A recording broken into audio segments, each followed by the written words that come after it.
This grave sat completely bare in a Surrey churchyard for almost 70 years. But now there's a temporary plaque to tell us that it's the final resting place of Flight Lieutenant Cherukara Thomas Philip of the Indian Air Force. The inscription at the bottom is very apt for his circumstances. Gone, lost, found, but never forgotten. This is his story. Cherukara Thomas Philip, known as Tommy, was born on the 23rd of October 1927. Although Indian by birth, he and his family spent many years living in Burma, and were there right throughout the Japanese occupation in World War II. Tommy and one of his brothers were fluent in both Burmese and English, and as the war progressed, they became increasingly knowledgeable of Japanese as well. At enormous personal risk, they began passing information to British agents working behind enemy lines for S.O.E, the Special Operations Executive.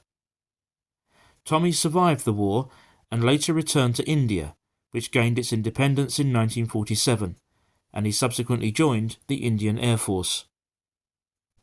By the early 1950s, and showing remarkable determination to overcome severe air sickness, Tommy qualified as a pilot and began flying Dakotas, where one of his tasks was making supply drops. During one particularly difficult mission, Tommy was required to climb sharply to avoid a wooded hillside after making his drop. Unfortunately, he misjudged the terrain and crashed. The aircraft burst into flames, and although Tommy was able to escape, he received severe burns, particularly to his face, ears, and feet. Tommy endured 10 months of painful operations, and was then given an opportunity to receive specialist treatment at a hospital in West Sussex in England. Sadly, during the operation there, complications developed, and he never awoke from the anaesthesia, passing away on the 16th of June 1955, aged just 27. He was buried a week later with full military honours and with representatives of the Indian government and armed services in attendance.